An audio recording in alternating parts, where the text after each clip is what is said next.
You bring out the worst in me, Josh. That's perfect. This is when my therapist said, it's time to go the other way now. Yeah. It's time for me to give back some of the anger. Maybe I've been too nice to me. Maybe the days of me being a whiny, why did you say this to me person? Yeah. Maybe those days are back. Maybe I had a reason to do that. Maybe I had a certain passion that I didn't have before I had trouble down south. You like that? Trouble down south. I do. It's very cryptic. Folks, when you get in your 60s and you're having trouble down south, but you know what? Oh, I didn't even turn it on. That makes me mad. Hey, note to self, Andy's version of the podcast starts how much longer after your version of the podcast? No need to give me the actual figure. 45 seconds. Happy New Year, my friend. To you too, my friend. It was a lot of activities, right? Really how's my volume? But okay. But it feels like it's been like 6 years since last we met. That week after New Year's is slow going. No, but we had so many wonderful events. We had the man who can't figure out how to send the text, sends the wrong text. That was fantastic. I forgot about that. I won't read those. Read those. I'll read the text. You guys should read them, right? They're classic. Sure. Here's the ones I didn't send you. I kept sending text to Josh by mistake. They're like, I'm out here on Ventura, but I'm being very careful. And so I was going to sing like a whole bunch like, the lady said I could sleep under her sink if I get fit, and then she's going to give me a quarter in the morning. Tell Susan, don't worry. It was so bad. And the second time he said, stop sending me these. Hope you're safe. Did my fuck you work via text? That's better in person thing. Fuck you, I'll kill you. Yeah, that kind of thing. Yeah. I wouldn't do that with anybody else. No, because it's a Dateline thing. It was good, sort of caught masturbating reaction. If I do go to jail for something, yeah, I know you said something about masturbating, and I know I didn't listen. That's okay. That's proving my point in some way. And I saw the look. I registered everything. It's like a computer. I registered you going, guess he's not going to listen. Guess he only listens when he wants to listen.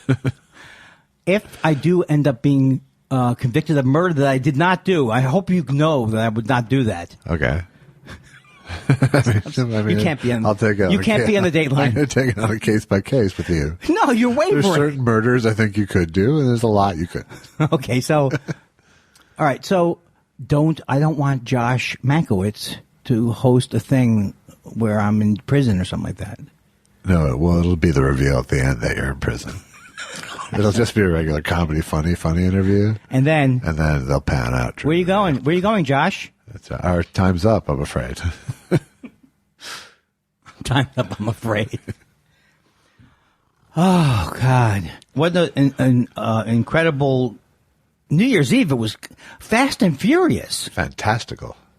And when I came in and saw Joe Madison here, I was like so happy. My heart soared. Well, good. It was a surprise guest star. It's unbelievable. His wife was sick. He had nothing to do. Oh. I was hoping it was a surprise guest that was planned, not based on someone's illness. Well, why would I? Because I brought engineer this is your life like surprise for you. Because I brought a surprise for you tonight. Did you? Not really. I have an idea for the break. Oh, good. Should we talk about it now or later? I don't care. It's James Adomian introducing me in Montreal as me. Okay, good. And I don't know if I catch every line because it's my recorder after I record the speech, but right. I think it's enough's there. 3 minutes and 21 seconds of him going. All right, good. Okay. And that's planned. I wanted to bring now if we could fill in the next 57 minutes. That's going to be easy. We're going to start putting departments in the show. Okay. Viewer mail? You already do that. Housewares, notions, potions. So I thought of another idea that we could do it. So anyway, here's my idea for the break. Okay. Now I'm going to tease Adomian. People are going to want to hear when you list Adomian. That's where I'm not trying to write your copy for you. Although I have to say, it's not ours to broadcast. I have to ask him. Yeah. Yeah. It's on my recorder though. Yeah. Well, Yeah, well, if he's fine with it, I don't have to ask Montreal or anything. no, you don't. Yeah. I just Okay. mean him. Yeah, I'll check with Adomian tonight. Okay. I wanted to check with you first. Maybe you wouldn't like the idea. No, it's good. I just don't want to put it in and then find out he's like, Yeah, fuck. I'll text him, and I won't. I don't. I'm not expecting a no. No, if he tries to highball me, you know what I Yeah. mean? 500 and then every 3 months, another bump. Can I just say something? That is good. You didn't have more coffee, or you did? What do you mean? Are you drinking a fresh cup? I'm drinking from the same pot as you. Yeah, but it's not where like a meeting. I took it as a tradition that we would come in, boom, fresh cups of coffee. No, mine's usually poured before you come in, but like 3 minutes or so before. Right, I like when I start to lose the energy even on remembering the question I asked. Yeah, I don't have no any. Because it's contrived. That's what you've been saying in those horrible late night emails you send me. You piece of garbage. You worm. I don't know why worm came in, because that didn't even sound like someone from your generation. No, a piece of garbage was spot on. But you piece of garbage. Yeah. I assume you're not going to read this. You're so vain, you're probably glad this email is about you. Uh-huh.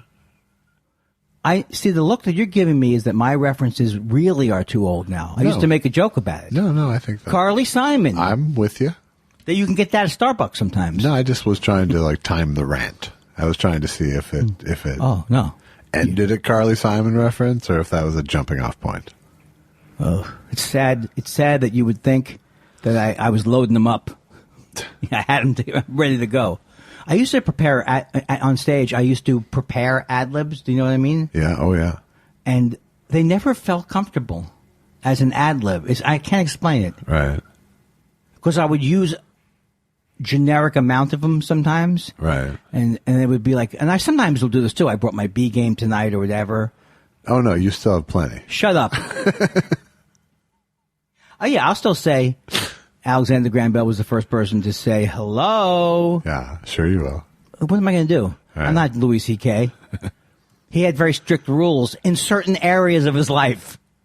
Yes. When it came to comedy, studious. Plenty of boundaries. Studious, boundaries, respectful. Right. But in his social life, Less so. less so. Hey, I'm going to take my thing out, and what you do is your thing. I know those kind of people. I used to be a hedonist. Yeah. Remember Hedonist Island? It was a takeoff on Gilligan's Island. So anyway, ladies and gentlemen, we all got very high, and not dangerously high on New Year's Eve, but Yeah. and you cooked an amazing thing that I ate the next day. And was it good the next day? It was unbelievable. But you probably get mad at me when I did. Why would I? I seared the outside a little bit just because I wanted to freshen it up for the Sure. second day. Yeah. And then I took and then I cut the Brussels sprouts in half. Yeah. Put a little balsamic. No, I didn't go too crazy. It was all Susan was instructing me and ordering me because I can't on my own. But I'm not bad. You know what I'm not bad at? What aren't you bad at? You know, sauteing a thing, Yeah. putting in a thing. Okay. I have one dish now that Susan loves, and I can explain it in 15 seconds. It's 4 scrambled eggs. Put that in the refrigerator and let it, like, what did Chick Hearn say? Let it jiggle. The jello's jiggling? The jello's jiggling. Yeah. Butter's getting hard, jello's jiggling? No, I forgot what I was talking about. The one dish you can make for. Oh, yeah, yeah. We're at 4 eggs. So I use mushrooms There's and mushroom. shallots. Okay. And also a little balsamic with that. Okay. And I put that to the side. No, I don't put that aside. Keep going. No, I do it. Take that and put it in a bowl. All right. Okay. You're taking 4 eggs. Yeah. You're The 4 eggs are scrambled and they're in the cooler, in the kitchen, in the refrigerator. okay. Okay, so then you saute the mushrooms. Why are the eggs back in the fridge? I'm paranoid about disease. It's ridiculous. It's stupid. I would probably keep You put them back in the fridge between scrambling them because and I don't want frying a bug to get in. Not for what you're thinking. I'm afraid of the elusive winter bug. Okay. Who's all over the place. Okay. I also what I do is this. I take cherry tomatoes and I cut them down the middle so they don't spurt out. And then do you wrap them in plastic? And then I put those. Okay, so it's tomatoes, mushrooms, shallots, and It sounds like we're making an omelet. No, or no, a scramble. No, it's We're very close. making a scramble. We're not ending with anything that you're going to go, I can't believe it. It's a frittata? Are we making No, a it's not a frittata? frittata. It's a scramble. Okay. We're making a scramble. We're not making an omelet. Stupid.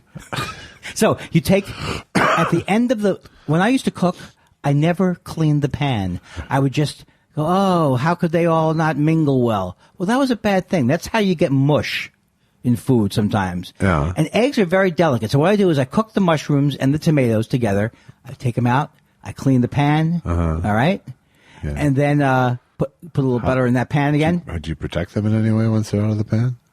Well, yes. I put like a paper towel over them. Okay. Or plastic. Okay. Because I've heard the plastic, people, we need to get it more out there in the atmosphere. Yes. So then I take the eggs out of the refrigerator and I scramble them.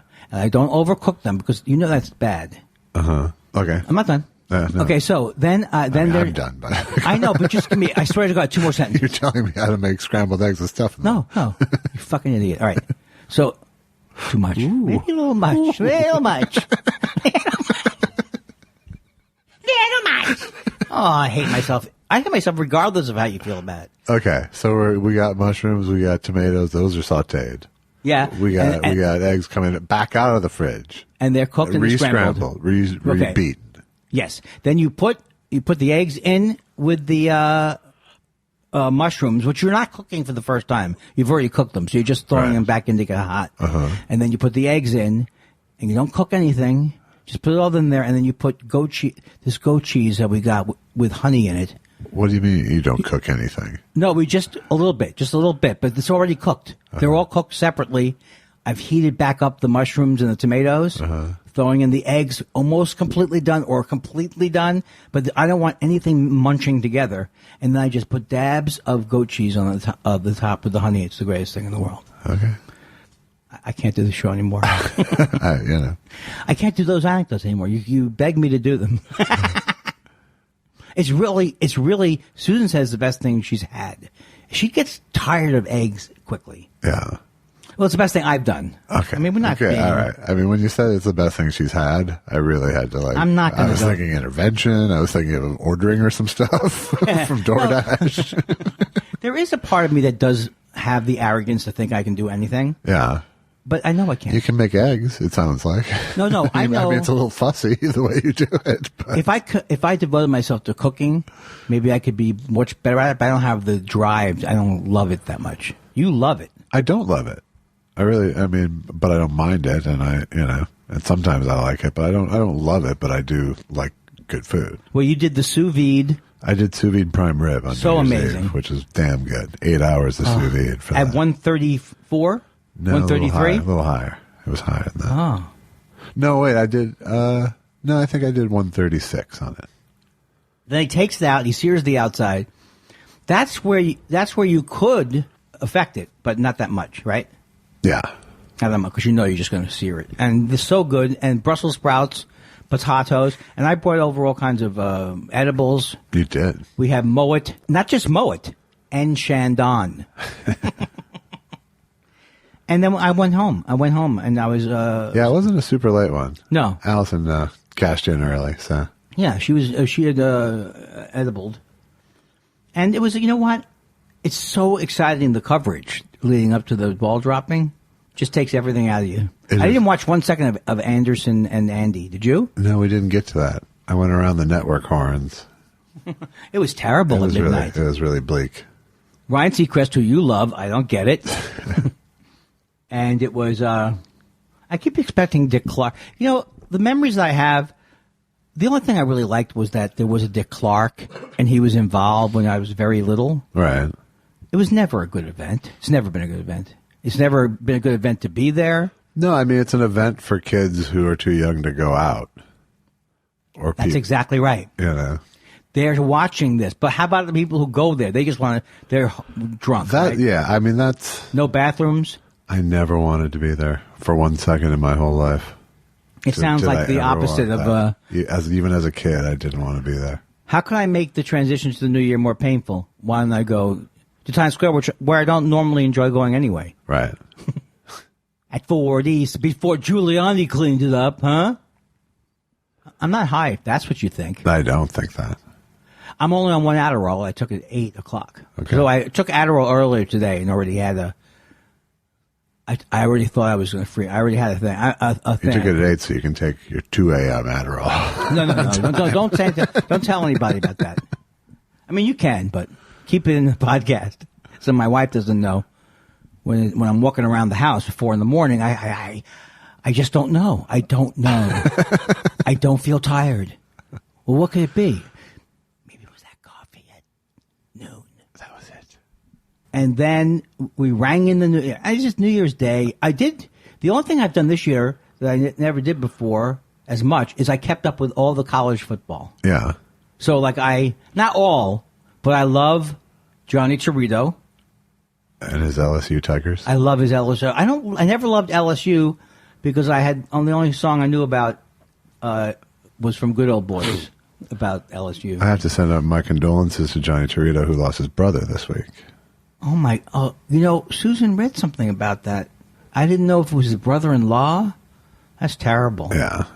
That's bad news. Our condolences to your family, I'm Johnny. sorry, Johnny. I texted him, but Why would you at this difficult time, try to one-up me? He said Happy New Year to me, and I said Happy New Year back. And then here's what I hear on January 1st. Allison's got her doctorate, and she starts reading me 45 things because I don't ever go to Facebook. I never go there. Nor do I. So don't even have an account. So I have all this information flooding in, and one of them was like, "Oh my God!" And I already wished him a Happy New Year. Right. That's terrible. I can't imagine anything worse than that. I mean, there are things worse than that. Maybe I'm not the guy to go to when something happens bad. Speaking of which, I'm sorry, Australia, for Andy's reaction last week. What did I say about? You weren't that concerned about the Australians. You went right into yoga pants guy. Yoga pants. Stay away from the fires. They look like fire retardant pants. See why? Don't do that. You can take it down.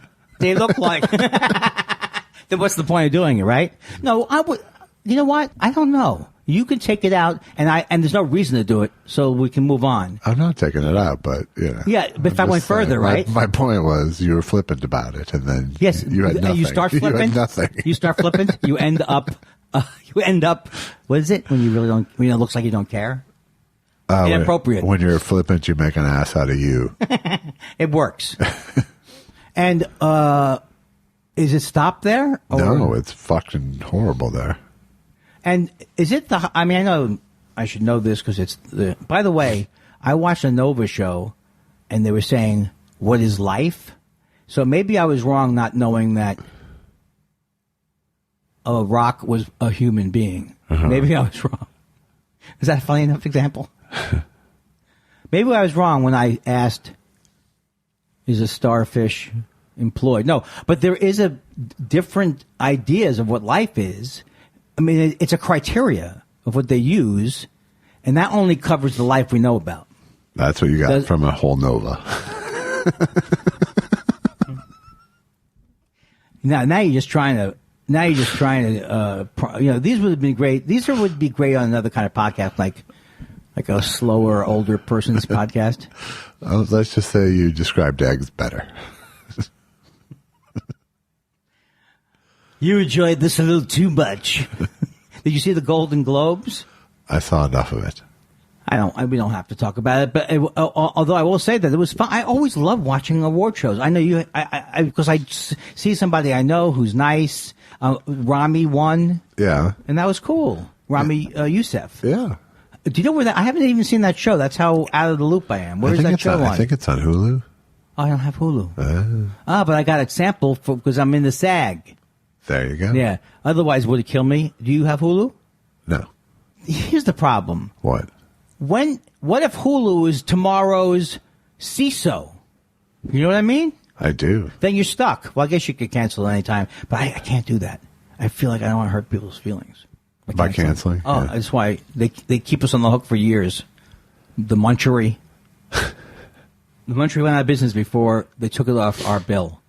What is the Munchery? $12 a month that we did not sign up for. You had snacks delivered? Is that? It's more like it's like, what's the one where it comes in the box? It's an offshoot of Half Baked. You know when the people, they have the thing and you cook kale? Like Blue Apron-y thing. Yeah, but then no one's talking about that anymore. It's over. Yeah. And people were so into it. They would be like all eating at the same time all around the country. In the commercials. No, I was making very funny jokes. Allison signed us up for one of those ones. Oh, cool. I quickly pulled the plug. Well, it's just like DoorDash. Allison is, it turns out, can be very susceptible to sales? certain sales pitches, yes. Oh, man. Has she made crazy purchases? Well, I mean, she's just gotten roped into a couple of subscription delivery things where we go. Oh, that's terrible. It's terrible that she should answer the phone. I don't answer No, the it wasn't phone. that. It wasn't on the phone. It was all They come to the door? internet-based. Internet-based chicanery. Yeah. Chicanery. I mean, they weren't scams. They're just bad services. Yeah, that's right. There's nothing in there that you should be ashamed of.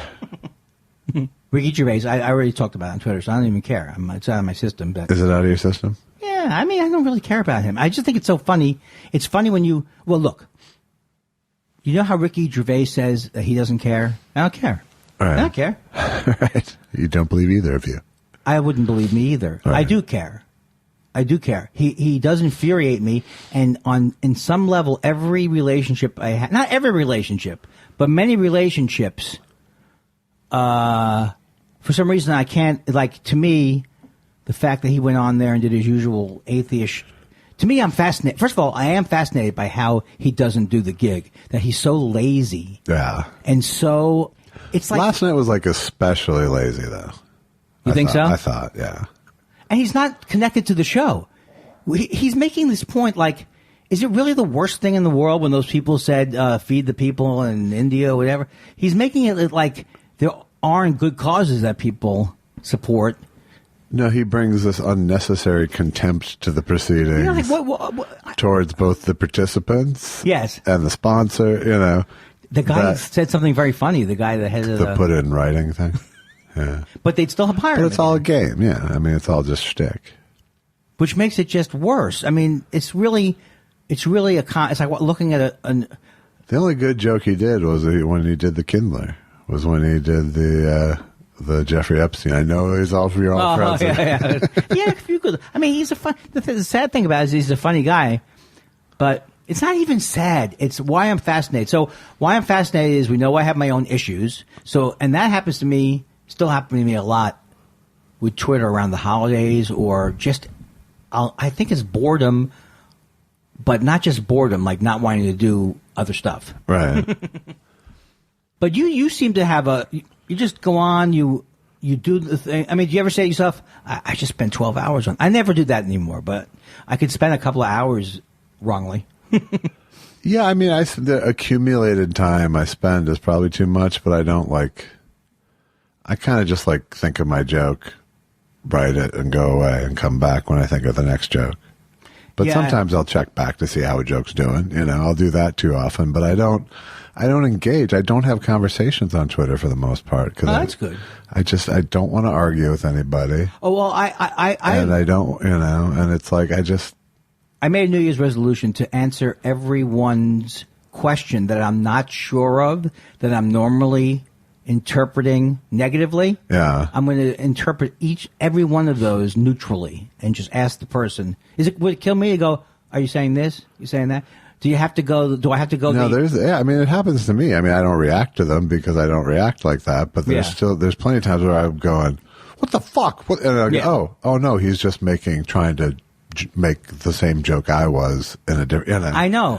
And you should give people the benefit of the doubt, and you shouldn't jump to conclusions. I'm talking to myself now. Right. And I tell the kids out there who want to emulate what I'm doing, which isn't anything really. I don't know how many are out there who are looking If I'm an inspiration to to follow some the Kindler path. Yeah, but there's some kid out there who can't suffer for 60 years, then go to therapy. Yeah, is there any young kid out there who can't wait for the time when you're thinking when Medicare is kicking in and when you're going to get your Screen Actors Guild pension? No. So that's the kind of age group. Am I leaning on something? No, I was looking for something that. Speaking of old people, this came in the mail for this invitation for the free gourmet dinner exclusively is it for your businesses? For people with nerve damage symptoms. Oh, There's tickets and what is the product? I don't know. It's some sort of doctor, maybe some sort of spinal procedure. It's so horrible. They show you a picture of a piece of chicken. It's a piece of chicken. Enjoy a great dinner on us. While you listen to our surgery pitch. And let's say you're not convinced, right? And your eyes drift down towards the bottom. Yeah. You're reminded by a shot of a piece of chicken with something that looks like either potatoes or toes at the top. And then that's right. And every one of these restaurants is pretty mediocre. much a dump, yeah. Mediocre. There's not one restaurant where I would even go, you know what? Which might be worse. Even that one I don't think is that great. And I've been to it a lot. No. There's one in Brentwood too. Well, I have never been in a situation like that. I know my friend Chris Carey, she has been to a couple of those. They were for timeshares. Yeah. Which I would want to see that come for you. They don't do that anymore, right? The thing I played in the movie? Yeah, they don't do timeshares. Yeah, they do. But sure they do. Real estate, they want you to have a dinner. What could you tell me that? I don't know. I don't know anything. But what are you going to tell me that I couldn't find out? I don't know. Maybe they're good. Maybe I should sign up for more seminars. I think you should. There's no reason why not to. I watched that Linda Ronstadt doc on CNN. I have it to watch, but please tell me about it because I'm going to watch it regardless of what you say about it. It's okay. I mean, it's not a good story. I mean, it's a sad story. No, it's really not. I mean, it's sort of sad because, she has Parkinson's now, but that's not really what the movie is about. The movie is about her career with her early success followed by continued success. So there was no drama to it. There's just no drama. There's no story. But you know what, though? I guess one of the things is how few women. I mean, it's ridiculous that it would have to be divided that way. Well, I guess that's not true. You had a lot of women, Janis Joplin, and you had, don't make me name people. No. But it was harder for women to break through. I mean, she's like the number one certain kind of singer person, right? Shut up. Tell me to shut up. Tell me to shut up. Just tell me something. She was huge. I mean, she had a giant career in the 70s. I loved her versions too. I love different. I still don't get, even after watching it, I go, I mean, she has a great voice. Right. And in fact, as, doing the light opera stuff, it was a standout voice. I never heard the light opera. Doing the traditional Spanish stuff, beautiful voice. Doing the Nelson Riddle stuff, beautiful voice. Singing pop songs, it's a wedding singer voice to me. It always. No, you've mentioned that before. It always feels like that. I don't find her to be. I don't get what captivated people about her pop singing. Well, I felt she was particularly in light of like Janis Joplin, or I just think her voice is so down the middle when it comes to doing. But sometimes you like that. It's like Glenn Campbell. He had a great voice. Yeah, but he wrote at least. Yeah, I guess that's true. That's what I don't get. She didn't write, and she changed the sex in that song, and it really did make it sound like a woman was. In what song? I'm not saying you ain't pretty. All I'm saying is I'm not ready for any. I can't be singing it that wrong. I don't know that song. For any person, place, or thing to try to pull the reins in on me. I'm sorry. I wouldn't subject you to any more of it. I don't. Or we meet to a different drum? Oh, okay. Okay, so it's a bad song. Sorry, I just know the chorus of that song. You and I. That's one of her hits. I don't know why. Why am I defending her? If you're not offending her. Mike Nesmith's song. Yeah, I just found that out by looking it up. I never knew. But yeah, I mean, like the Stone Ponies, that was her first band. Boom, had a hit.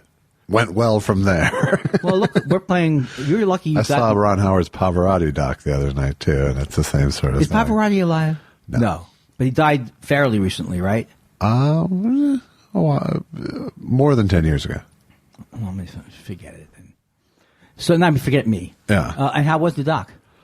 It was okay, but again, it's like it wasn't that great a story. I'm a good singer, thank you, ma'am. Yeah. I mean, it was sort of interesting, just the fact that the double-edged sword of his fame, in what way? In terms of his esteem in the opera world. Oh, because he got to be seen as a more commercial singer? Yeah, and he stopped doing... He did more concerts than operas, So he stopped playing the big classic roles, Well, and I know that... And when he returned to it, they gave him shit because his voice was old. And I don't like opera. I like opera less than Linda Ronstadt singing pop songs. It's like the Sopranos. So much drama. It's so the artifice of it is weird. Made it so I can't ever connect emotionally to it. Well, there's a weird thing in my life. Like, I know a lot of my friends. I was an English major, even. Yeah. I know I studied Shakespeare in a literature class, but I think I have one Shakespeare. I have no interest in Shakespeare, and everybody I know, my contemporaries, pretty much loved him, except people at my school who were in the theater department. Not a lot of us, so I don't know. I mean, I don't think I'm going to make the plunge. Well, I mean, I should. It takes real study. It doesn't. You can't read it like a novel because the language is. No, I want to see I want to see movies, the plays, and. Well, I mean, that's when it makes sense. So, where have you seen it? I've seen lots of. Richard III. Do you recommend it? Sure, Richard III. I like King Lear. Is that with the? Okay, King Lear, and the famous one is Hamlet. I mean, they're all famous. But Hamlet, but he's crazy. And Hamlet, Macbeth, Othello, King Lear. Why am I writing it down? I mean, what's the point of it? Like, I hope I know what the hits were with Shakespeare. What were you saying? Merchant of Menace? Yeah, Menace. Okay. Well. But, the only time, seeing it performed well, you go, oh, okay. I'm sure it's great. It pops through, but performed amateurishly by people who don't understand the text. Like Al Pacino and stuff when he did it? Or? No, I think he got it. Didn't he do, somebody did it where they going, hey, what's happened? See, I grew up allergic to the English acting voice. Yeah. Mr. Weinstein, please come to my... Now I love it. I just saw the Monty Python sketch where they cart the actor off the set and take him to the hospital for overactors. Go by the Richard III wing. Horse! Horse! My kingdom for horse! Their stuff was always visual. They never did radio stuff like Firesign, right? They did do some albums, but it wasn't their main deal. Super audio driven. It was mostly versions of their sketches. You okay? I am. I was just joking a bit. You were choking in bed? But yeah, you should go back and watch some Python. There's so many things I should do. I should have a career. No. More than Shakespeare, you should watch Python. No, that's true, because it's closer to my age. Yes. And forget it. I tried to read, I took Chaucer, and I have no memory of it, and I hated it. Yeah. Glee, weeds, leasy, sleedle, deedle, glidlotly loop. You're never going to hear about someone like me. And he just translated Canterbury Tales into Yiddish. He's unbelievable, that guy. Ech. My dad was an English major too, and he was a big Canterbury. But he probably too. really took it seriously. He was smarter than both of us. Put together, or you think? Not put together, no. But smarter than two of you. Oh, but not as... So you're saying I'm the weak link in the chain. So why would you include me? Well, you're smart enough. Why don't you go head to head with him?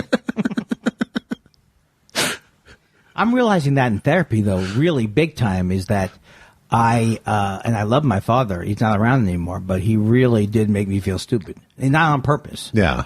But why it's like I am now at the age of, what am I, 70? Finding out that that all of these feuds or whatever are they're playing out things in my with my dad. So like the new atheists, I could never believe that my dad didn't know something that made what I knew look ridiculous. And he wasn't a mendacious person, but he would use that word, for example. Yeah. But he didn't like when I was 13 or 14 and I started to get into or maybe 12, hypnotism or whatever. I was into parapsychology. He wasn't like really worried about me, but he was so anti any kind of. Oh, geez, here the kids into the dark arts over here. Geez, there.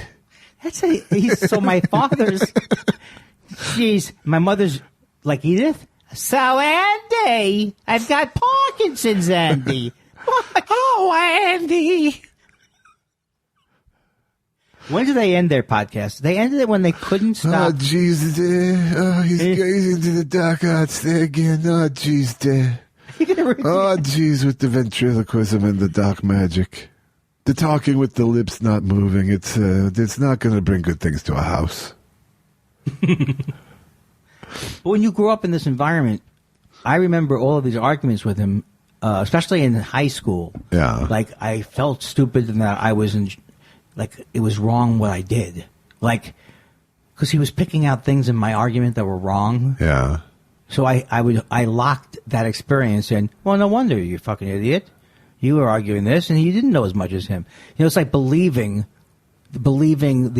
past the emotional part of the, yeah. You know, I can't have spiritual belief because I know my father's told me there's no God. He knows more than anybody I know. Yeah. And he does not think it's going to happen. Yeah, no, my grandfather was more like that. But kind of my father's father was more. Oh, interesting. How did that make your father act? It made him shut down emotionally in many ways, I think. And well, there's some atheists who. My dad was quite the know-it-all, but he was fairly classy in his dispensing of it. So your grandpa was a know-it-all? My grandpa was what you'd call a big bluzzer. A big who? A bluzzer. Is that a Minnesota It's term? blowhardy. It's a Yiddish blowhardy.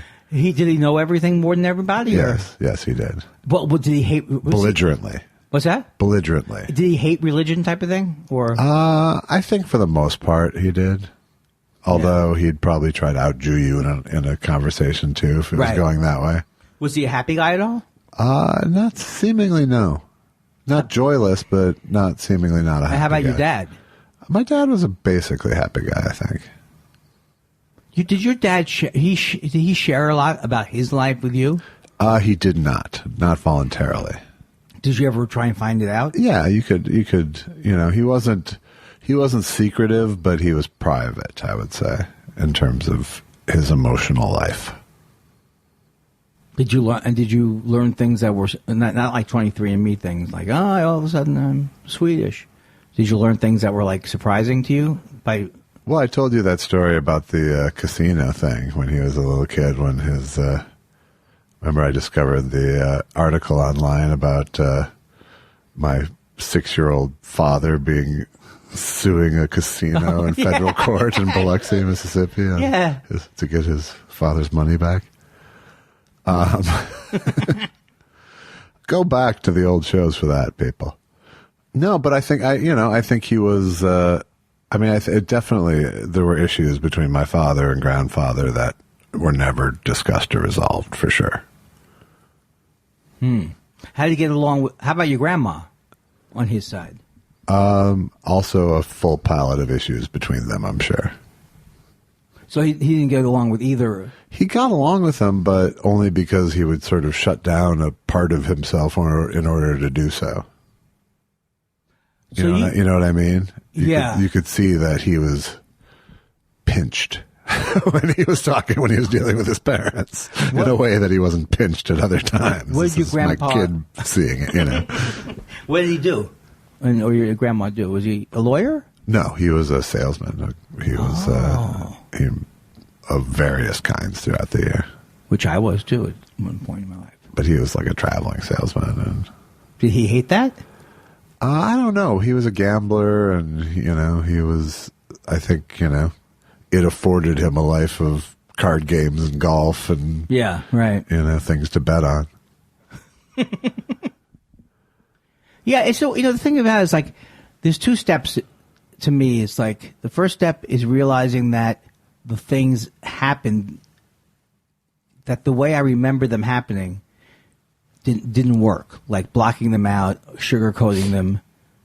So I didn't want to feel how bad it was, the things that happened, because I always would like, it doesn't even matter the examples, like but my father was going to talk to the camp counselor, and then the camp counselor continued bullying me, and so, You lock all these things in, and then you should This sounds like a much better scar than the stopping. Oh, I thought I told this. The camp counselor was bullying me. Like, he was bullying all of us, and he was like having kids fight each other. I can't even. I've blocked a lot of it out. Was this a sleepaway camp? Yeah, sleepaway camp. And I was probably 10 or 11, or maybe even 9. Maybe, I don't know. I'm always bad with this. I mean, say 11 or 12.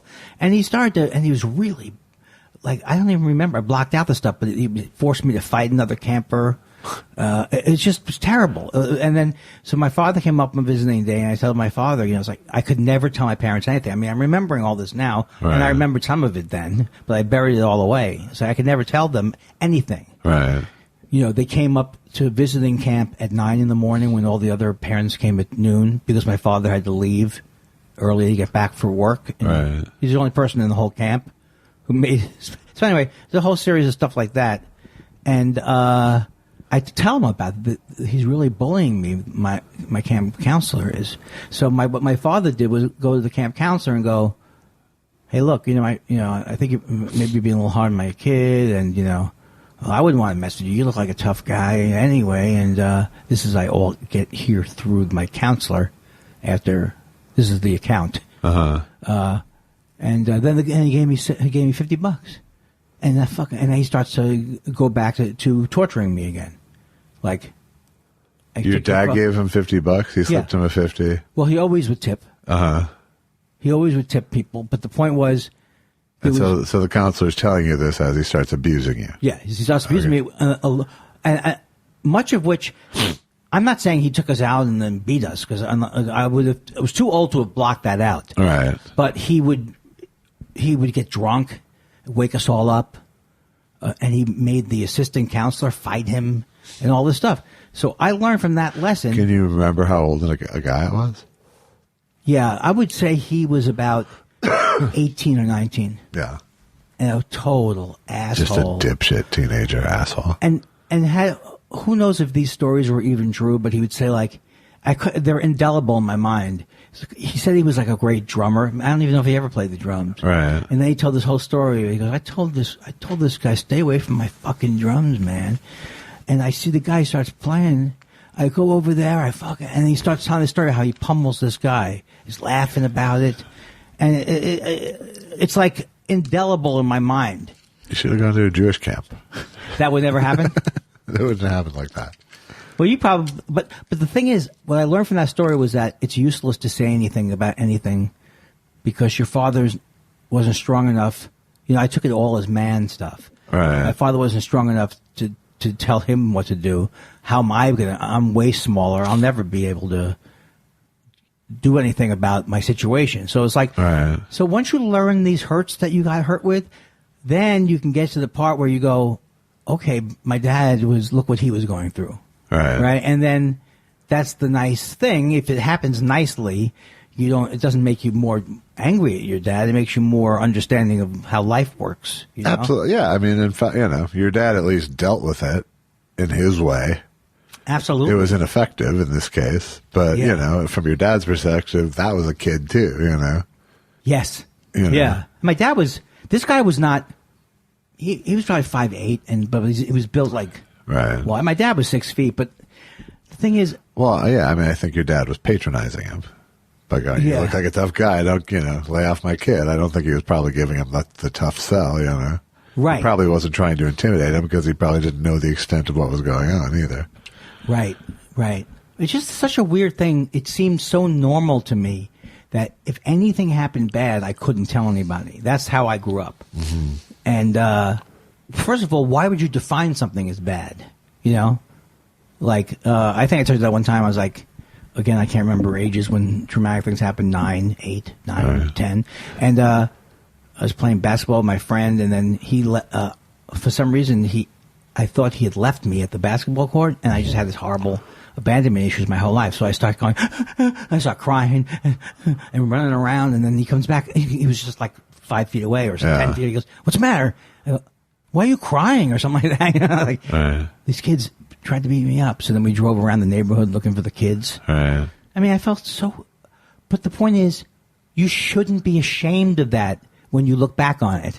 No, that's the thing. That's like, the thing. Yes. There was nothing wrong with the fact that I was a 9-year-old crying, but I thought there was. Right. Or lying. No, that's the thing. Is like you have to forgive yourself for the whole episode in one ball. Yes. You know, because none of them were reasonable. You know, they were all the product of a 9-year-old mind. Exactly.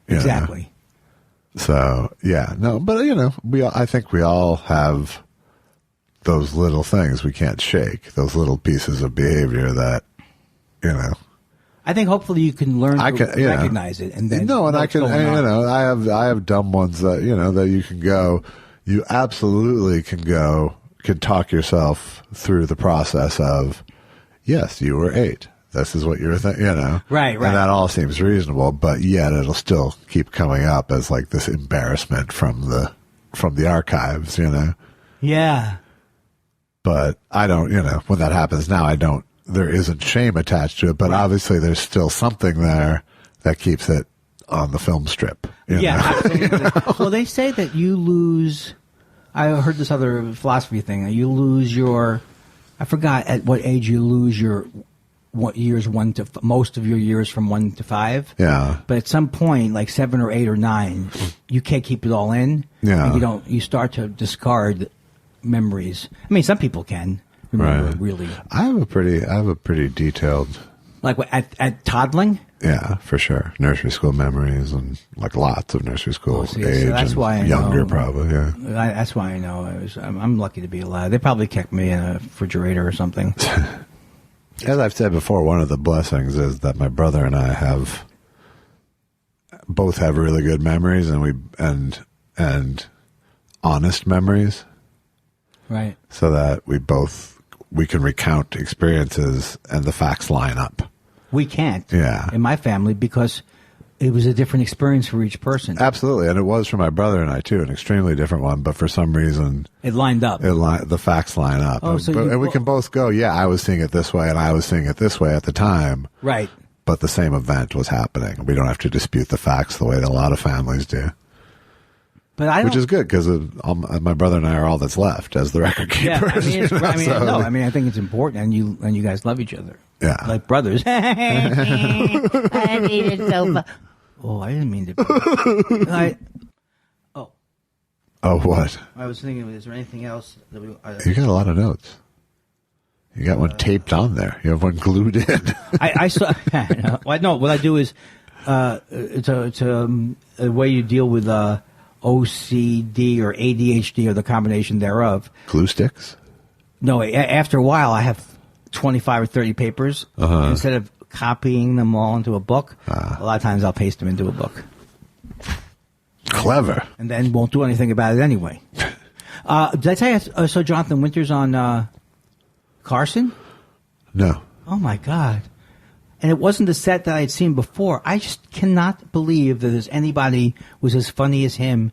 And he would do this thing where, like he would do, even the lines that he did don't come off homophobic, like when, Johnny's doing them. Right. It always sounded like he does his bit about, they're talking about sex or something. He goes, yeah. He goes, I was an only child, Johnny. And I had to make a lot of moves on the guys at the softball game. And they're like, cut it out, John. So he is actually telling you he grew up as the only child. He was coming on to the kids at his basketball game. But he's portraying them as going, cut it out, John. I mean, it's like, it's so honest. And then he does this thing with his eyes where he makes like a devilish look. But you could see how someone would want to, I wouldn't want to copy because I couldn't. Right. But you can see how it's so much what Robin Williams copied, I think. Whoa. Yeah, but it's not an important point because he didn't. No, but it was. He obviously did, but it's not important. You see it. The same way that I copied Seinfeld and Leno. Like, this is how you express a joke. For him, for Robert Williams, he saw a way to spit all that shit out in quick succession. He saw a model for that. Right. The way that we saw models. You saw a model in Richard Lewis, or you saw, Right. So I don't peg him with thievery. I mean, granted, Robin Williams has plenty of thievery on his rap sheet. Right, it's just stealing material. But it's hard to say that he copped that persona. Right. You know. Well, Johnny Carson did. Johnny copped to Jonathan Winters personally. Yeah, he knew that he was doing Lord Pickard. Absolutely. But he was just so great. And just like doing stories about his wife, you know that they had topics, and I don't think he could ever submitted a written thing of his set. No. And he's like, so my wife, she said, I'm going to get your car. She's going to give me a car for Christmas. And she got me a car, and she goes, a used one. He goes, I'm not spending $45,000 on you. And he goes, every year, a couple of weeks before Christmas, this is exactly, I wrote it word for word. Every year, a couple of weeks before Christmas, I start to talk like a little boy. I say, what are you going to get for me? What are you going to get for me this year, big mama? And she doesn't like that terminology. She doesn't like that kind of terminology. Yeah. The thing I loved about Jonathan Winters, and love sort of even more now about it, is that the fact that he had mental illness was baked into it always. And made it, made you. It was part of the context of it. And he made you feel the alienation in a lot of jokes. Yeah, absolutely. In an interesting, in a way that was, then a lot of other people weren't, because it was real. The mental illness of John, you felt like this guy probably has depressive spells, And he had been committed and all that stuff. But he copped to it and talked about it. I mean, he didn't talk about it in detail, but it was part of the landscape of who he was. He referenced it 5 or 6 times. And I think back in those days, I mean, I think everybody remembers that he ended up on, he ended up wandering or something on a building. So maybe that was a national story. But I don't think a lot of people remember that when he would come on shows and stuff like that. They wouldn't remember the backstory. So he's constantly making references. They're so quick. Right. It's like when I was back in the thing. Right. That type of thing. And he says, oh, I love this time of year, Christmas, when I've been sober for 30 years. This is the best. You're at a party, and everybody is the great. Like how everybody just this is the greatest.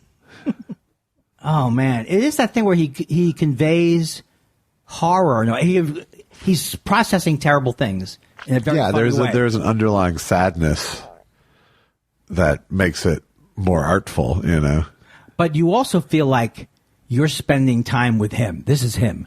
He's no different. Not that matters, but this must have helped him through his life. Yeah. Cope with everything. You know? Yeah, no, it felt like it was coming from a genuine place. It wasn't put on shtick. And Bonnie Hunt was on the same show? Okay, so this was late Jonathan Winters. This was like Davis Rules was on the air. Okay. Oh, Johnny was it was December 91. It was before Johnny was about to retire. 6 months before he left, Because that's the other thing. I love that time period. It reminds me when he would... It was a month before I moved out here. When? January 92 I came out. And that's, I think, when Susan met me. Yeah. And I remember, like, Johnny doing... And I went to the Tonight Show backstage within that few months there with Louis Anderson. Louis, to me, seems influenced by Jonathan Winters a little bit. Yeah, I think so, a little bit. Yeah. They both have that thing where they... It comes honestly by both of them. And deep Midwestern. Yeah. Well, I got nothing. I don't have anything. I don't have good impressions. I don't have a backstory. I wasn't... Oh, you got a backstory. Oh, you got a backstory. It's just not interesting. But I have things. We hit a lull, so if you got things, go for it. I don't want to force it. I don't want to force it, but I wanted to tell you that I loved Wild Card Weekend. I watched every single game on Wild Card Weekend. Yeah. And it's the first time I've done that in many, many years. I watched a lot of the college football, and then I managed... The last game went into the Golden Globe, so I kind of watched that later that night. But, yeah, putting aside the concussions is exciting stuff. I love that Vikings game. That's what I should have led with. Yeah. That was an amazing game. It was a good game, yeah. Clowney landed on the head of Wentz. That was the Eagles game, yeah. Who did the Eagles play? The Seahawks. Yeah. And Minnesota played? They played the Saints. Oh, that was an amazing game because I always root for Drew Brees. I love him. Fuck you then. No. I knew to root for Minnesota. Because they've got a Super Bowl, and it's many years since the big tragedy there. So that's how I root. I think what's happening here in Minnesota. When was the last time did Minnesota ever win with Joe Kapp, or did they ever won? They never won. They won 4 times with Fran Tuckington and never won. How about in the old league? They never won. So you're saying the team that you most like, yes, in the town you grew up in, no championships. That's true. Interesting. Yeah. Have I ever told you about the Jets, Joe Namath? The one 50 years ago? Yeah. Oh, NC. I'm sorry. You're sorry. I'm sorry. I love your team. I've always rooted for the Vikings, and even more so because I go up to Acme. Yeah. And I think they are rooting for them to be out of the playoffs in the winter. The comedy club people. They don't worry too much because it's Sundays. They're closed Sundays. Oh, okay. So it's very exciting. It's the World Series when the Twins, in the baseball playoffs, they're more of a problem. But if the thing about not the World Series so much. We don't worry about that so much. But if you, I want to just tell people, don't get fooled by Wild Card Weekend, because sometimes, like, I could see Minnesota going all the way. No. And you think they're going to have? Well, who are they? They're going up against San Francisco. Yeah. That's a rough one. That's a rough one. And then Green Bay against Seattle. Okay. Well, maybe there's some things you write down on a piece of paper that work. But I mean, it could happen. Sports scores. They're a team of destiny, maybe. But I'm going to be rooting. I like it when I know someone who likes something, then I can root for it. Yeah. Like Dave Anthony, who I don't like. And LSU and the Vikings have the same colors, so that's true. You can just root for purple. I don't want. And Clemson won.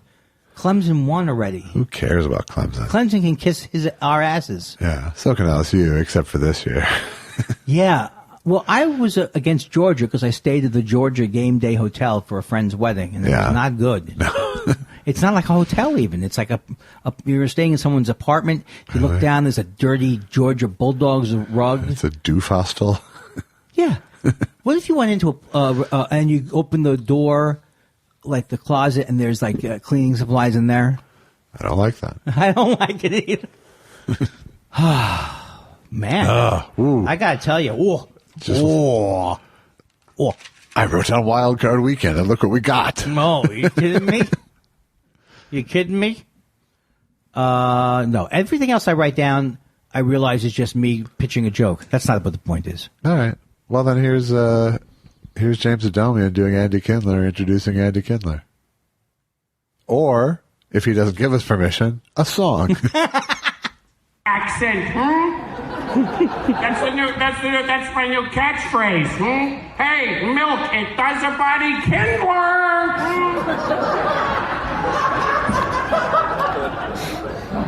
Hold the Francophone. Who am I, Buzzy Simpson? What am I, Frank Burger? What am I, a third reference that you don't understand?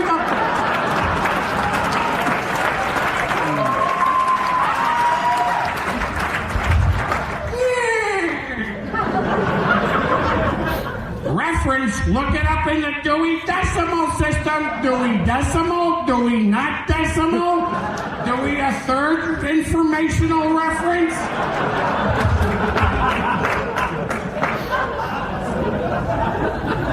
Some hot stuff here at the fest.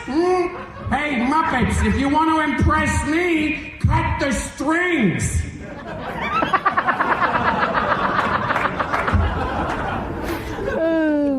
When Sean Patton is here, that's one thing we need. More Patton in comedy, right? Wait, folks, there's the humor. What's wrong? You don't like the humor material? What if I move on to the comedy chunk?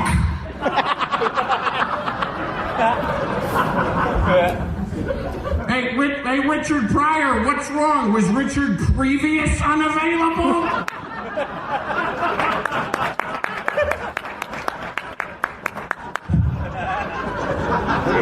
Hey, Mark Twain, nice social satire. Try a different river. What about the Missouri River or the Ohio River or a third form of tributary? I think Joan Rivers is available. Hey, Buster Keaton, here's one. Here's what Buster, who am I, Piers Morgan? Was it? Hey, Buster Keaton, here's a tip. Turn the train around. What is it? What is it, an episode of Parks and Train Wrecks?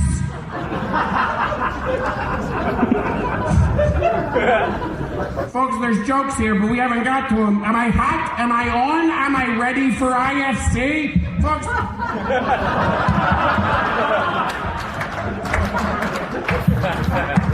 IFC's here. Their slogan is always on, slightly off. Hey, I got news for you. In my house, you're always off.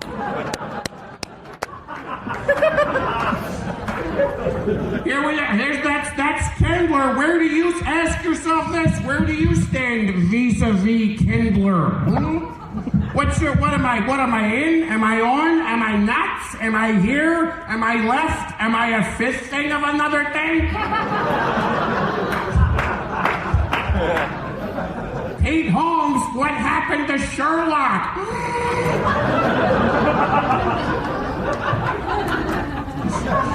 What am I? Who am I? Jackie Kingston? What am I? Louis B. Mayer? I had a power breakfast with Dave Raff. He ordered poached eggs.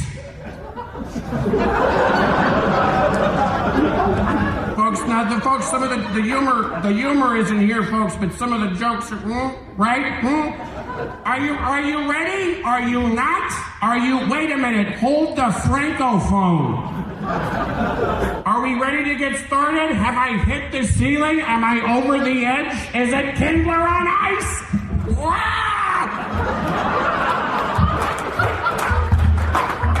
Ladies and gentlemen, not to take too much time out of the time. This doesn't come out of my time. This doesn't come out of my time. This comes out of my time. Reset the clock! Ladies and gentlemen, here I am. Please welcome me, Andy Kindler.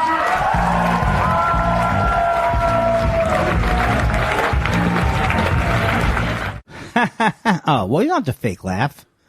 There's no reason to fake laugh at Adomian.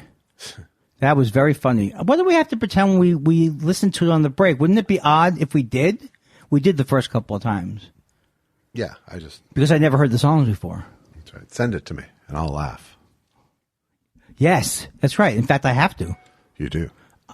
Josh, I have to, but you? I have a line out, but look at the size of it, though. I think I need that special cord. I'll get it for you. Don't worry about it. I'll take it to my computer. Ba-bum, bum, bum. And then I'll dig it. Boom, boom, boom, boom, boom. I'm filling time now. I don't know why. What? Because, well, you think we have... do you find the second half of the show is packed with activities? Yes, more than the first. Why? All we have is letter. Oh, the letter you're building. The agenda that's there, the built in. That's true. We'll start with the always effervescent Michelle Wisecarver. Happy New Year to Michelle Wisecarver. My nephew got me the coolest Christmas gift, Abbey Road, on vinyl. Do you gentlemen like vinyl records? Do you still have your LPs and 45s from childhood? And if so, which ones do you particularly treasure? I have 78s. I'm so old. Once I built a railroad, made it run, made it race against time. I have 8 versions of Mammy on an Edison spool. I do like my LPs, and I think I have some of them, but I don't have a record player. Yeah. What about you?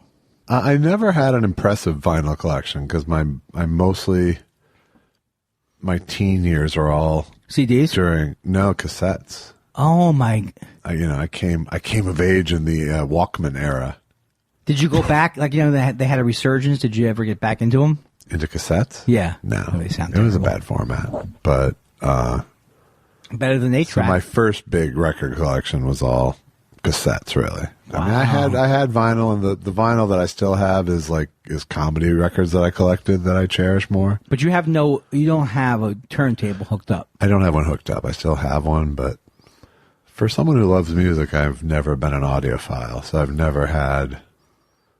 Like, the best stereo system I ever had probably was stuff I got for my bar mitzvah. Right. Yeah. Well, the thing is, I spend half my life now not wanting to be sold Apple Music. I have all these CDs. Yeah. I'm loading them on, and they do it like the default system is. You look for it in Apple Music. Come on, you want that song. Right? Why not? God damn it. And they're making, I don't know why I'm so mad about it. And they're making money if I download and pay for it. That's what I guess steams me about it. Yeah. They're so nakedly asking for your money. Like AOL used to be the worst that way. How old am I? Update my things. Yeah. Highlights Magazine used to be the worst. What's the deal with the dentist?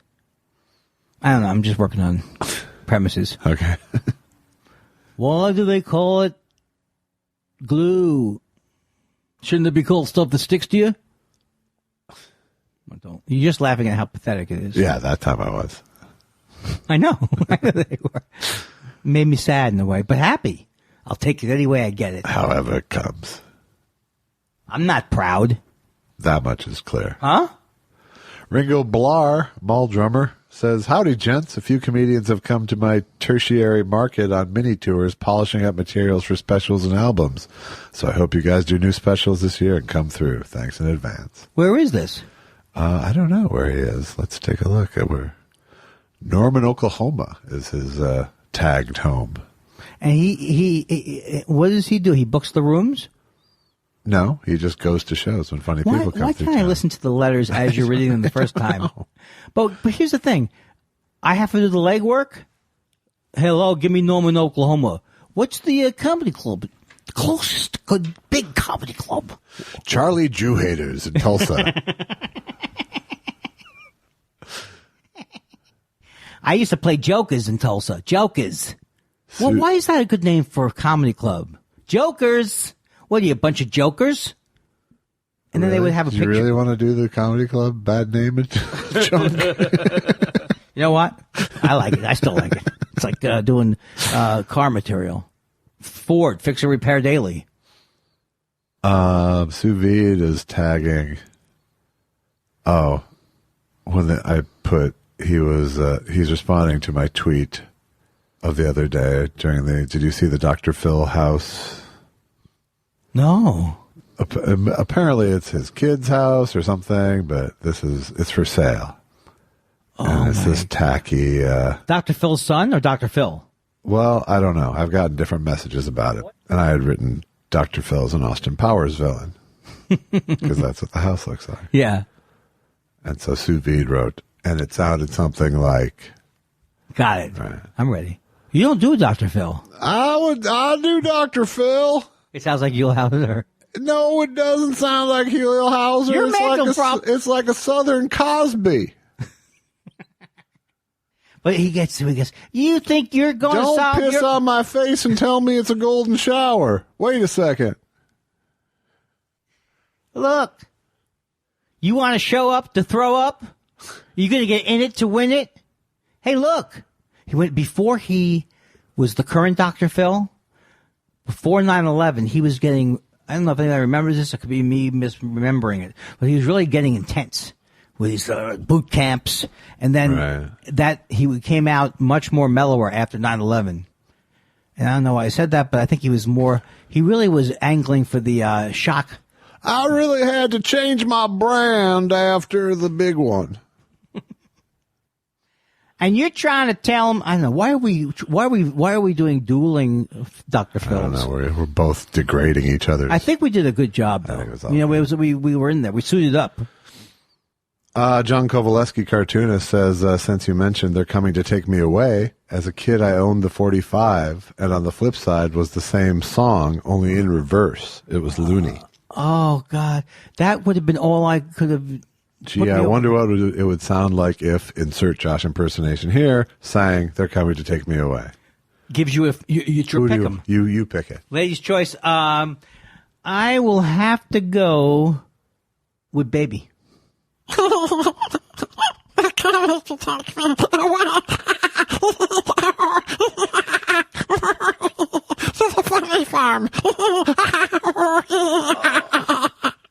goes from so funny to like Twilight Zone for me. Okay. So quickly, like I can get stabbed.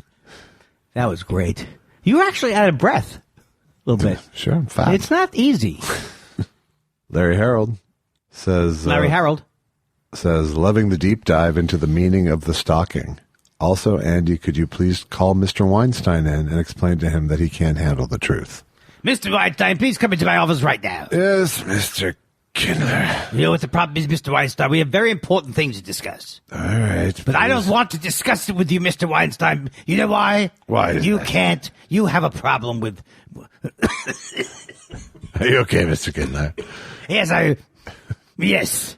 You know what my problem is? Are you choking on cock? I'm not answering that one. Yes, and look, every time my accent causes me throat pain. Mr. Weinstein, please. A new play by Andy Kindler. Mr. Weinstein, please. All I want is the truth. I didn't think you'd go further. All I want is the truth. Mr. Weinstein. No, there was a point. No, I'm not doing bits with you. All right, I'm very, very, very tired. Jew. Yeah. What did you think I was waiting on? If you ever told me I'd make, I wouldn't have believed you. It's the thing is, it's not a song that holds up because of its. Says you, ha ha, he he, ho ho. Well, did he do the Witch Doctor, the same guy? No. I asked this before? Yes. What else did he do? I don't want you to look. I'm not going to. Moe's Art says, I loved Sigmund and the Sea Monsters when I was a kid. Andy, the Croft shows seems to be unfamiliar to you, but for J. Elvis, what was your favorite of the Croft shows? Oh, you're talking about Stanley Croft and Sidney Croft. Sidney Croft and Stanley Croft. No. But they're claymation, right? No. It was Sid and Marty Croft. Okay. And it was costumed, like H.R. Puff and stuff. It is also clay, though, right? No clay. What do you mean by costumes? I mean costumes. I mean people in costume. And then they're as characters. Animated? No. It's live action. Yes. Doesn't sound like something that would be my cup of childhood. No, apparently not. Did you love it? No, but I watched it like all TV as a child. I liked probably Land of the Lost and Far Out Space Nuts the best. Of those kind? Of those series, yeah. There was also Sigmund and the Sea Monsters, The Lost Saucer, The Bugaloos. Boy, I got Bigfoot and Wild Boy, Electro Woman and Dyna Girl. I mean, I only could have been young to have heard this or someone interested because I never was exposed to it. Yeah. I don't know why I'm so defensive about it. I don't know. But, yeah, I would say probably Far Out Space Nuts or... How about this? Oh, Davy. That's Davy and Goliath. I know, but did you love it? That's claymation. Oh, Davy. What? How about the fact that I watched it for about 7 years, did not know it was a religious show? I believe that's the same people who did Gumby and Pokey. Or Clokey. Really? I think so. Oh. I thought they were a religious thing, Davy and Goliath. They were. But Gumby wasn't, was it? I don't know. I never actually. Why am I talking? I mean, I have no interest. I just remember the Gumby you could buy as a doll, right? And stretch it? It didn't stretch much, but it was rubber. Yeah. So like many toys of our childhood, not good. Yeah. Hey, remember? Another half-delivered promise. Like your first box of magic tricks was terrible. Six finger, man alive. How did I ever get along with five? What's that from? Six finger. Okay. The toy. Did you watch any Hanna? I watched all the Hanna-Barbera, and they were all terrible shows, and I loved every one of them. Huckleberry Hound. Yeah. Yogi Bear. Quick Draw McGraw. So you saw all those. I'll do the theater around here, Bubba Louie. Hey, Quistra, I don't think that's a good idea. Oh, stop thinking and start running, Bubba Louie. Are you about 6 months away from sobbing openly every night from all the voiceovers that could have been? What do you mean? Like you'll start to do more and more voices, and at the end of our movie, you're like, I always wanted to be SpongeBob Pants. Yeah, I don't have the idea fleshed out. Look, slippery slope. Oh, you fuck! It is. You know, you're purposely not enjoying my great anecdotes. I'm really not tonight. I think it might be you though. I think it is. Were you disappointed that there was no Monday Night Football? I was for a second. No. I know, but I want more football. I have you for my Monday Night Football. How did Hank Williams Jr. get back employed? I thought they kicked him off. Now he's back with It's Wild Card Weekend. It's a Saturday night. Hold on, I'm looking up Davy and Goliath. Oh, Davy. Okay, so that was Art and Ruth Clokey. Husband, wife? Yeah. Yeah, both Art Clokey. Wow. I know my claymation. Why don't I know Gumby? He must have come. I just didn't have it or something. I know what he looks like, but I never saw. Gumby must have been after my time, I bet. What year was the first year? 55. Well, I'm stupid then. I don't know. I guess I had different childhoods. No, the Gumby show is 57 to 69. Sort of your sweet spot. I know. I blew it. I remember Mighty Mouse. I remember Underdog and the Professor and Mr. Bling Bling, Colonel Bleep. Simon Says Freeze. No, you don't remember Underdog because of your puzzled face. I just make up stories of my childhood. I like blocks. I like to play You're jacks. a liar. Okay, I didn't like blocks, but I was a jacks professional. You know what? I had the biggest collection of marbles in Queens. Going to take all the marbles in your bag and shrink them down into babies. You said I was a zoo. Now who's the boo boo boo boo boo? Cigar-shaped UFO says, what's your Golden Globe speech?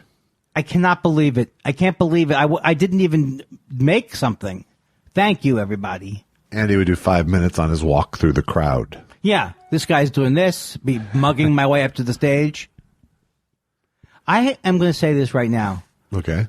I just don't ever see myself at an award show. Well, you've been to them. What are they like? Are they fun?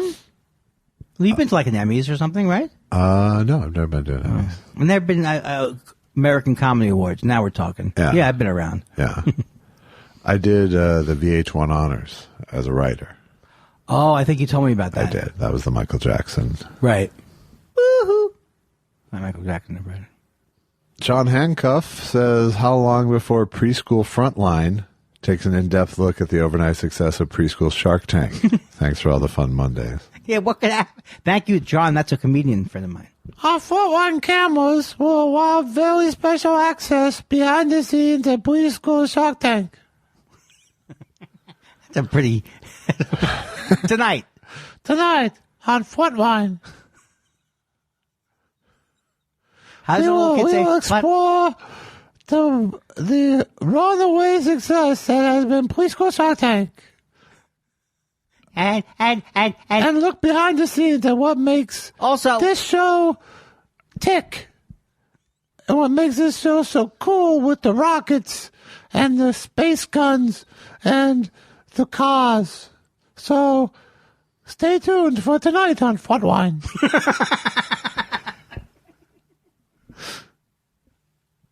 The thing is that he's a serious preschool narrator.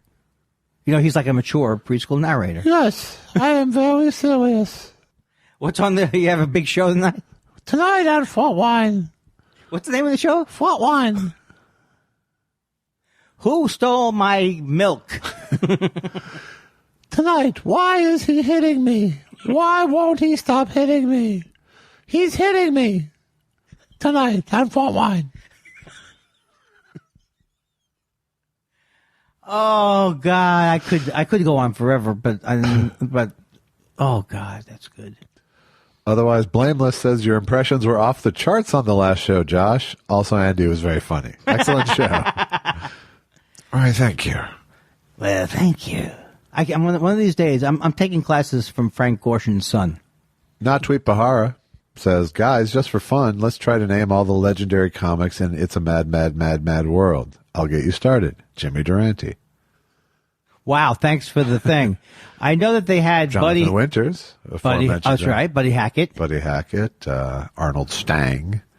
Rickles? I don't know. Was Rickles in it? I never really saw it. I couldn't watch it, really. No, it's a delight. Is this a Mad, Mad, Mad, Mad World? Yeah. Buddy Hackett flew a plane. Yeah. Benny, I think, did a cameo. Jack Benny did a cameo with Rochester. Sid Caesar, Milton Berle were in it. Dick Shawn. But not like Abbott and Costello. No. Was it like Rat Pack people? No. It was like Joey Bishop? Phil Silvers was in it. Oh, I love Phil Silvers. Ronzoni. All right. I've played that game enough. I'm done. I'm sorry. Unless we go to IMDb. Yeah, and then it's not a game anymore. Yeah. That is just reading.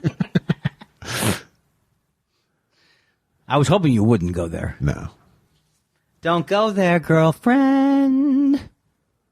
Yo ho ho, yo ho ho. Oh, yo, yo. Yo ho ho, Yo. ho ho ho. Oh, yo, yo, yo. Yo, yo, yo, yo. We're gonna show Yoshi Yamamoto. We're gonna yo. Yoshi Yamamoto time. Hamburger. Yeah. Is that Tarzan? Yeah, it's Tarzan Andy. Yoshi Yamamoto says Andy must be over Leno because a month goes by and nary a word about Jay's Korean people eat dogs joke to fellow America's Got Talent judge Gabriel Union, which he complained about and likely got her booted from the cast. In anger, she said it's not a variety show. Wait a second. What happened? He was on America's Got Talent? Yeah. And he said a dog eating? He made some... Korean eating dog. No joke like that. It's just a regular Korean dog. Is he a eating judge? joke. He's a judge, obviously. He was a judge or a guest star or something, and she used it as an example of the toxic culture there.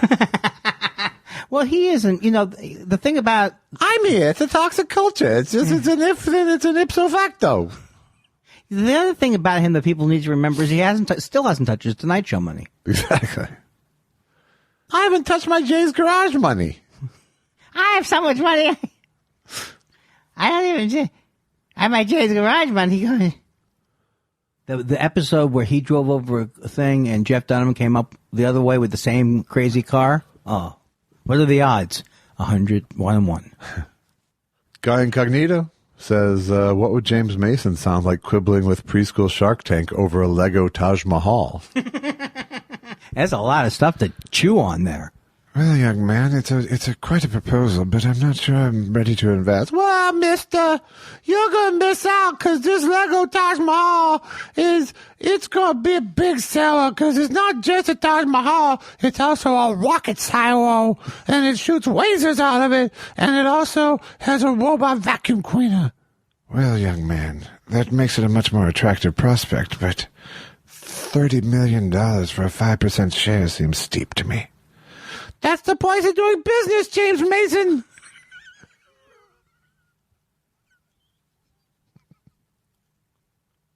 Solid closer. That's the place of doing business, James Mason. Guy Incognito also says, with these horrible bushfires, Trump starting World War III, and the general moribund disarray the world is in, I want to go the ha-ha route, but instead we'll go the Michelle Weiscarver route and say, I appreciate TS through such traumatic reality. Well, that is very sweet. Thank you very much. Man, yeah, you couldn't get any more apoplectic or apocalyptic than this stuff. Than what's been going on with Apoplectically Iran. apocalyptic? Yeah, with Iran and all that stuff. Yeah. Not good. Not the best. It's going to be good for Cavalry. Yoshi's back. Yoshi!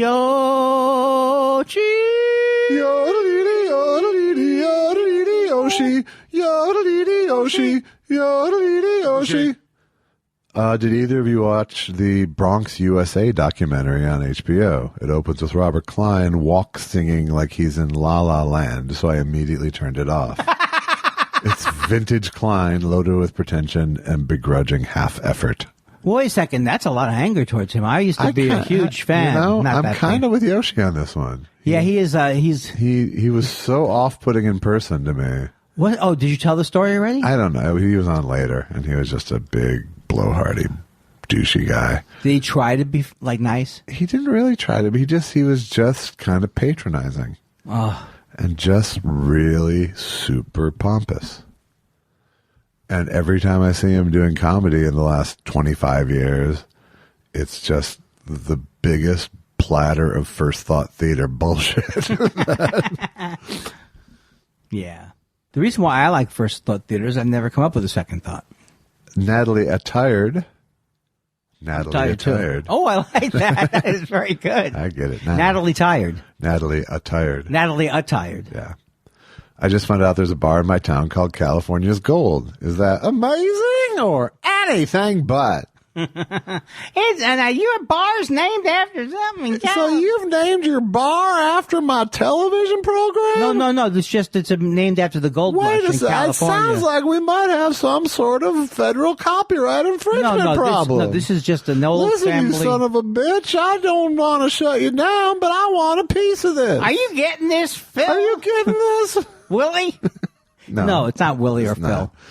Not Willie or a Sam. No. I hope Allison is not a light sleeper. I ran out of steam.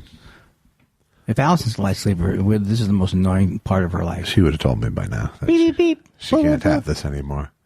Greg Kelly says not with how well it's doing. Greg Kelly says I really like Andy's Dana Carvey. What did I do? I did H.R.S. Perot, right? No, well, you did. And then I asked you. And then I asked you about your take on chickens as house pets. A chicken. I make a bad house pet. Terrible house pet. Chicken. That's right, because you need that rhythm. Chicken make a terrible. There's nothing racist about it, it's just open. Yeah. But you know what? I have to say, I never thought of when I watched Dana Carvey that he was insulting, like he was mean in any way. What if Foster Brooks and Paul McCartney sang about cutting up a certain vegetable? That's a Dana Carvey reference. Do you get it? Chopping broccoli. Chopping brr. She's chopping brr. She's chopping kale. I thought you'd go with broccolini, but you can't go with the same sound. Brr. Never gets old, Foster Brooks' act. Never gets old. It's ever. It's gold. It holds up. We are so much just abusing ourselves. We are amusing ourselves. That's all that matters right when it's the letters time. Cole actually says, no question. Just wanted to say that I love the show. I started listening about 6 months ago, and I've binge listened. And sadly, I am all caught up and have to wait a whole week to hear my new favorite podcast. Your show is unique and organic. Thanks, guys. Makes my heart sing. Thank you, Cole. It makes, and again, I've had that feeling with other podcasts, but then when you catch up, you'll start to go, I don't see now to wait a week, and then you'll forget to watch it That's right. To it. Then you'll binge for another 6 months. And then we'll see you in Happy Town. Mad City Architect says, have you heard about the upcoming film about Bob Dylan called Going Electric? James Mangold is to direct. Thought.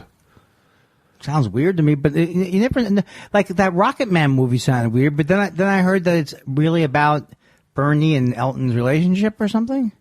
That's what he said at the Golden Globes. It looked bad when I saw it. Yeah. I don't know. I don't know why the two are mutually exclusive. What? It could be both bad and be about Bernie and Elton's relationship. Because it seemed like Elton John wanted the movie to be made. So that could be either terrible or could be good and accurate. Do you think I could have been Elton John? Yes, I do. Oh, good. Thanks. I think you could have been Elton John last night on the Golden Globes. Oh, that's cold. It's like Elton John wearing an Elton John Halloween costume. But Bernie looks good. Yeah. They both sound British to me. Yeah, it's weird. But they wrote Tumbleweed Connection. And if I have a CD unopened, the Tumbleweed Connection, do you want that or you already have it? I guess I'll take it. Do you download stuff? And so you're saying? What, huh? Put it on your iTunes, what they used to call iTunes. Burn it? Rip it?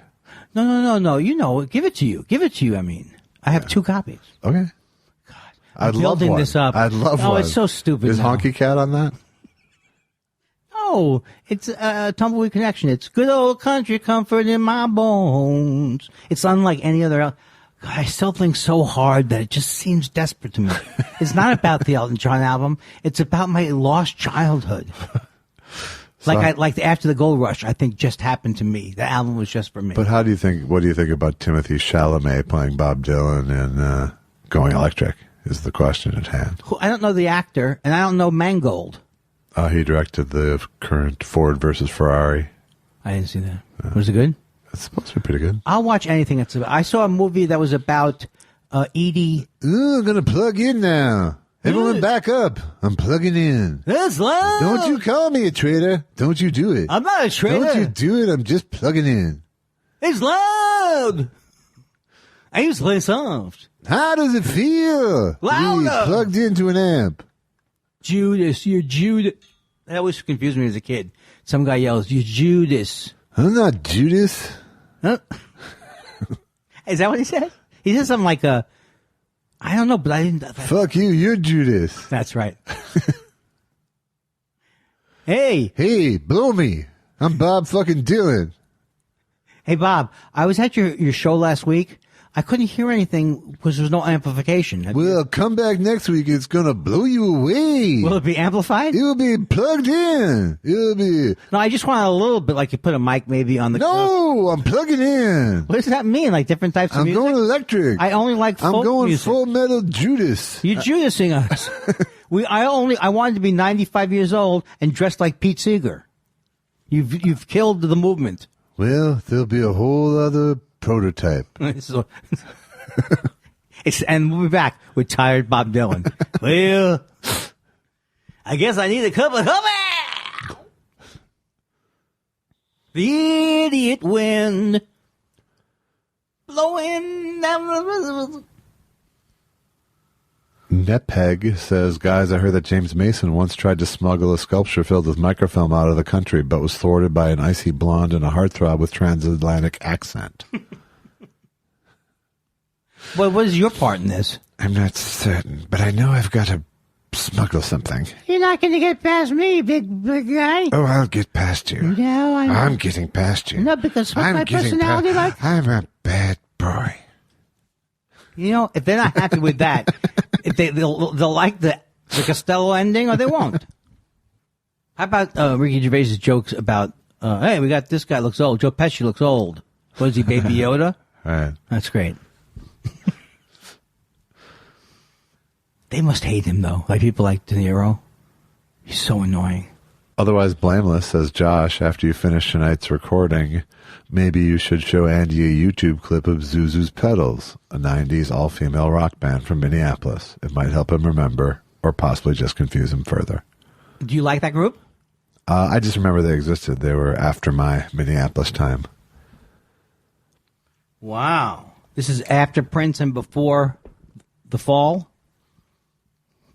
Take everything out. Okay. Take all of mine out. Mark Thompson says, gentlemen, I hope you don't think my lack of imitation requests doesn't mean I don't enjoy them. I figure you'll get enough from other fans and hope my questions inspire some good conversation. Thank you, Mark. What do Thank you. James Mason and Howard Cosell think about that? Tonight, I'm in conversation with James Mason from the Republic. I am not from the Republic of Dominion. You're from the Republic. I am not. Now, James. You've got bad backup. You've got bad background. You were in a information on me. movie with Roberto Del Bison. I'm afraid of Peru. your segment producers have made a mistake here, Howard. You've mistaken me with a fictional boxer. I saw you in that. I saw you in that movie, James, and I made me lose my Howard Cosell impression. The boys from Santo Domingo. Yes, I know. James Mason, my guest tonight on Howard Cosell Interviews the Greats. I interview James Mason. Oh, it's a pleasure to be here. Thank you, James. James, when it comes to acting, you're like the Willie Mays of a metaphor. James, do you often lose your... I prefer to think of myself as a Stan Musial type. And tonight, you're taking on Tito Puentes. I am not taking on Tito from Puentes. the Republic of Domingo. I am not taking him on. And No. if you should get past him, you'll go up against Roberto Paysan. That's the best work I've ever done. It really is. So, had different levels. That was my favorite sketch. I think we might be out. I think that was, you could not top that sketch. I'm overselling it to encourage you to end it. Yeah. That was unbelievable. Yeah, I like how you make it to feel like we didn't piddle out.